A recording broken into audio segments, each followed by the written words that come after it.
Kisah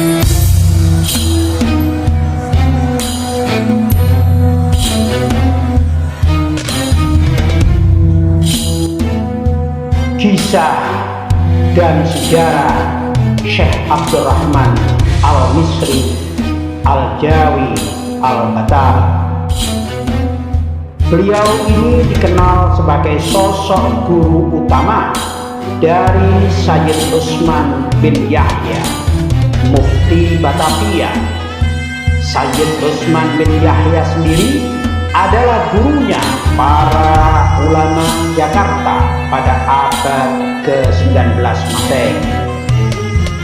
Dalam usia 3 tahun, Sayyid Utsman sudah dididik langsung oleh Syekh Abdurrahman Al-Misri Al-Jawi sampai usia 18 tahun. Kedekatan Sayyid Utsman dan Syekh Abdurrahman Al-Misri adalah hal yang wajar, mengingat ibu Sayyid Utsman adalah putri dari Syekh Abdurrahman Al-Misri Al-Jawi.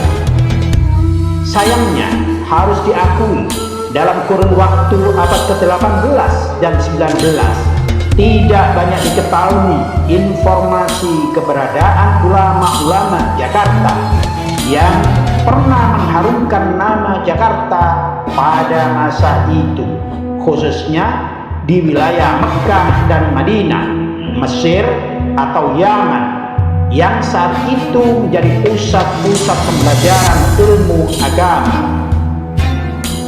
Apalagi pada masa itu, di Mekkah dan Madinah, Nusantara lebih dikenal dengan sebutan Al-Jawi. Hampir dapat dipastikan nama laqab Al-Batawi pada masa itu memang tidak terdengar. Nama Al-Batawi sendiri diperoleh dari kitab Al-Batawi adalah akhir abad ke-19. Untuk sosok seperti Syekh Abdurrahman Al-Misri ini, berdasarkan beberapa literatur yang ada, terutama sejarah jaringan ulama Indonesia, beliau ini masuk kategori ulama yang memegang peranan penting dalam silsilah keilmuan. Artinya, beliau ini adalah ulama besar yang keberadaannya cukup diakui. Jika dilihat tahun beliau hidup, sepertinya beliau ini tidak jauh masanya dari Syekh Junaid Al-Batawi atau guru Syekh Nawawi Al-Bantani yang berasal dari Koja. Pada saat beliau belajar di Mekkah dan Mesir, Syekh Abdurrahman dikenal sebagai bagian dari 4 serangkai ulama Jawi atau Al-Jawi yang diakui kapasitas keilmuannya. Keempatnya terkenal sering bersama-sama baik dalam memilih guru maupun menuntut ilmu. Keberadaan mereka cukup disegani ulama-ulama Mekkah, Madinah pada masanya. Mereka adalah yang pertama Syekh Muhammad Arsyad Al-Banjari, Datuk Kalampayah. 2. Syekh Abdus Somad Al-Falbani Al-Madani dari Palembang, Sumatera Selatan. 3. Syekh Abdul Wahab Bugis, Makassar, Sulawesi Selatan. 4. Syekh Abdurrahman Al-Misri Al-Batawi Al-Jawi. Dalam semua biografi 3 ulama selain Syekh Abdurrahman, maka semuanya itu selalu menyebut nama Syekh Abdurrahman sebagai ulama yang kapasitasnya diakui. Keempatnya kelak akan mendapatkan mandat sebagai mursyid Toreko Sammaniyah.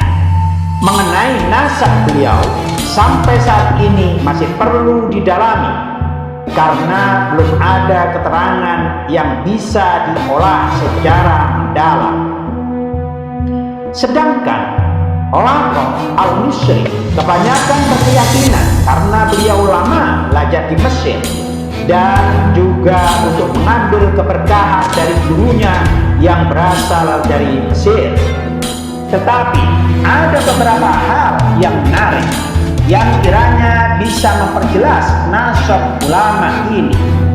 Di dekat makam Syekh Abdurrahman Al-Misri Al-Batawi yang terletak di depan Masjid Al-Islam, Jalan KS Tubun nomor 61, Kelurahan Petamburan, banyak dimakamkan bangsawan Minangkabau.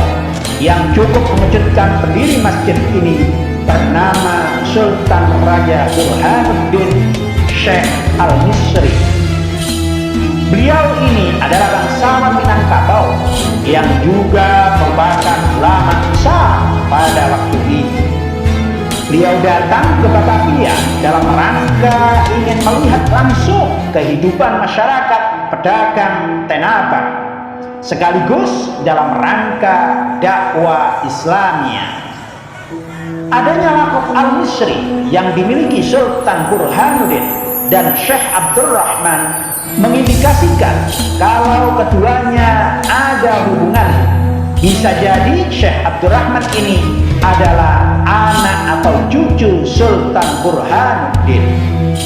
Masjid Jami Al-Islam sendiri didirikan tahun 1770 Masehi, artinya berdekatan dengan kehidupan Syekh Abdurrahman Al-Misri, yang juga semakin memperjelas hubungan antara Sultan Raja Burhanuddin dan Syekh Abdurrahman. Salah satu cucu Syekh Abdurrahman, yaitu Habib Usman bin Yahya, adalah salah satu ulama yang memegang peranan penting perkembangan Masjid Al-Islam.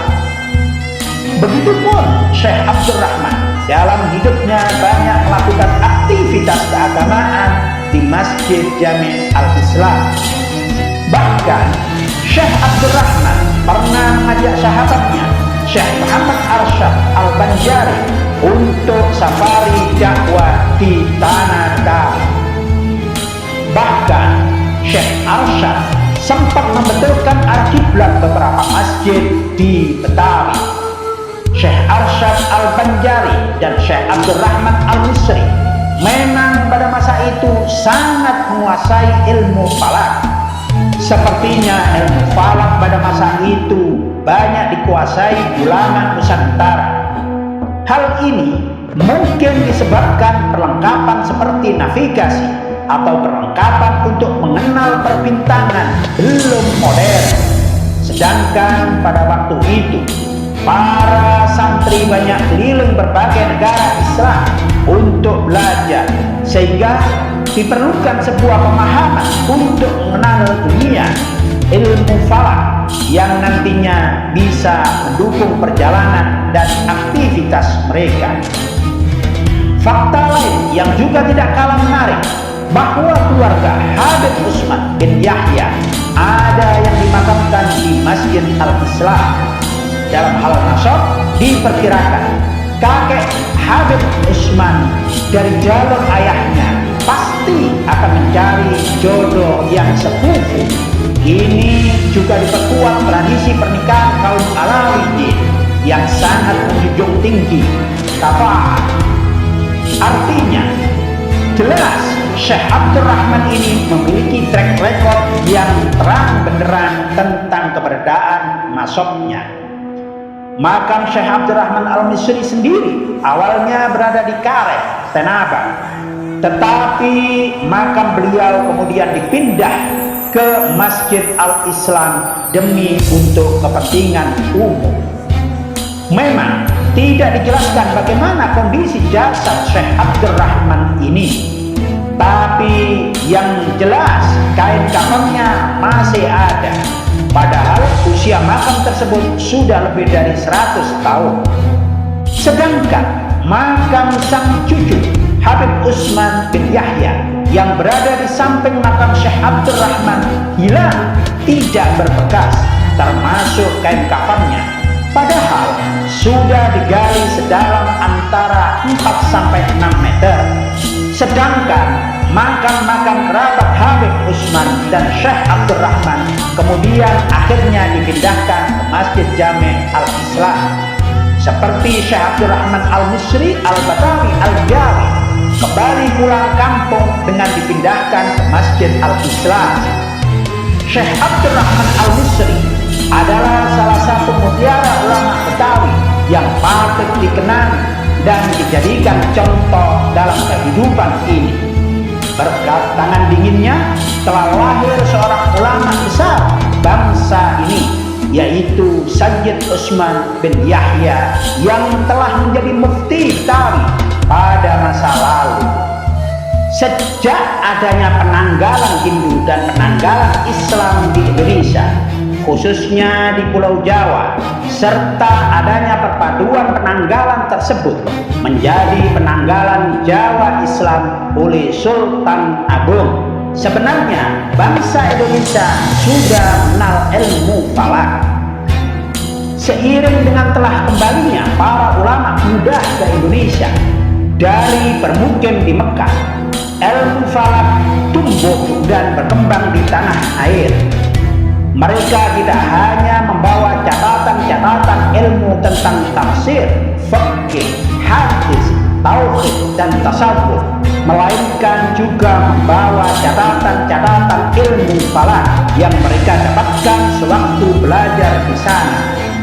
Kemudian mereka ajarkan kepada para santri di Indonesia. Syekh Abdurrahman bin Ahmad Al-Misri pada tahun 1314 Hijriah atau 1898 Masehi datang ke Betawi. Beliau membawa Zaid tabel astronomi Ulugh-Beg 1420 Hijriah dan mengajarkan kepada ulama muda Indonesia saat itu. Di antara para ulama Indonesia yang belajar kepadanya, 1. Ahmad Dahlan As-Samarani atau At-Tarmasi 1911 Masehi. Beliau berasal dari Semarang, kemudian bertempat tinggal di Termas, Pacitan, Jawa Timur. Beliau adalah gurunya Kiai Haji Ahmad Dahlan, pendiri Muhammadiyah. 2. Habib Utsman bin Abdillah bin Agir bin Yahya, menantunya Syekh Abdurrahman bin Ahmad Al-Misri yang dikenal dengan julukan Mufti Betawi. Apa yang diperoleh dari Syekh Abdurrahman kemudian mereka ajarkan kepada para muridnya masing-masing. Ahmad Dahlan mengajarkan di daerah Termas, Pacitan dengan menyusun buku ilmu falak berjudul Tadhkiratul Ikhwan fi Ba'di Tawarihi wal Amalil Falakiyah di Semarang, yang naskahnya selesai ditulis 21 September 1903 Masehi. Sedangkan Habib Utsman mengajarkan ilmu falak di daerah Jakarta dengan menyusun buku yang berjudul Iqadun Niyam fi mayata alaqahu bil ahilla wasyiyah yang dicetak tahun 1903 Masehi oleh percetakan Al-Mubarak Betawi. Ilmu falak yang diajarkan oleh Habib Utsman kemudian dibukukan oleh muridnya yang bernama Muhammad Mansur bin Abdul Hamid Dumairi Al-Batawi dalam kitab yang berjudul Sulumun Najirain fi Ma'rifati Ijtima'i wal Kusyufain yang pertama kali dicetak tahun 1925 Masehi oleh percetakan Borobudur Batavia. Di daerah Sumatera didapati tokoh ilmu falak yang antara lain bernama Thohir Jamaluddin dengan karyanya Pati Kiron, dengan Jamil Jambek dengan karyanya Al-Mana Jamiyah. Buku-buku falak tersebut pada umumnya menggunakan tabel astronomi Ulugh-Beg As-Samarkandi serta perhitungan tidak menggunakan ilmu ukur segitiga bola, melainkan perhitungan biasa, yakni penambahan, pengurangan, perkalian, dan pembagian. Demikian pula ketika menghitung ketinggian atau irtifa hilal, digunakan cara yang sederhana pula, yaitu waktu terbenam matahari rata-rata dikurangi waktu ijtima, kemudian dibagi dua atau dikalikan 30 menit. Memperhatikan hasil perhitungan irtifa'ul hilal yang diperolehnya sering berbeda dengan kenyataan di lapangan. Oleh sebab itulah para ahli hisab dewasa ini mengklasifikasikan sistem hisab semacam ini sebagai sistem hisab hakiki taqribi. Karena hasil perhitungan yang dilakukan menunjukkan tingkat kurang lebih perkiraan. Ilmu falak pada perkembangan baru di Indonesia dengan adanya buku-buku ilmu falak yang menggunakan kaedah-kaedah segitiga bola, misalnya Taghribul Maqsad fi Amali Birrubu'il Mujayyabi karya Syekh Muhammad Mukhtar bin Atarif Al-Boghori yang kemudian menetap di Mekah. Buku ini diterbitkan pada hari Kamis 26 Juni 1913 Masehi. Buku yang berjudul Al-Matla'us Sa'id fi Hisabil Kawakib ala Rashdil Jadid karya Syekh Hussein Zaid Mesir yang dibawa pulang oleh salah seorang jamaah haji pun ternyata membawa pengaruh yang cukup besar dalam perkembangan dan kemajuan ilmu falak di Indonesia. Pada era 1930-an, banyak bermunculan ahli falak yang cukup terkenal beserta hasil karyanya, antara lain Muhammad Maksum bin Ali Al-Maskumambang Al-Jawi 1933, asal Jombang, Jawa Timur. Hasil karyanya Badi'atul Misal fi Hisabis Sinin wal Hilal. Hasan Asy'ari asal Pasuruan, Jawa Timur. Hasil karyanya Jadwalul Awqat dan Muntaha Nataijil Aqwal. Yunus Abdullah 1955, asal Kediri, Jawa Timur. Hasil karya Tafsilul Misal wal Aqwal. Zubair Umar Al-Jailani, asal Bojonegoro, Jawa Timur, yang kemudian menetap di Salatiga 1990 Masehi.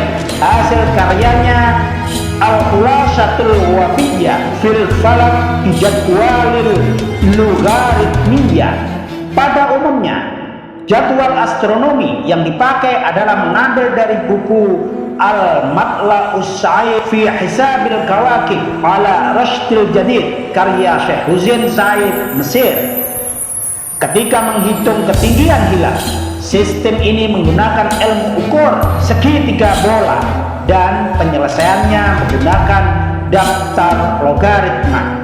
Maka hasil yang diperolehnya cukup akurat, meskipun masih perlu disempurnakan.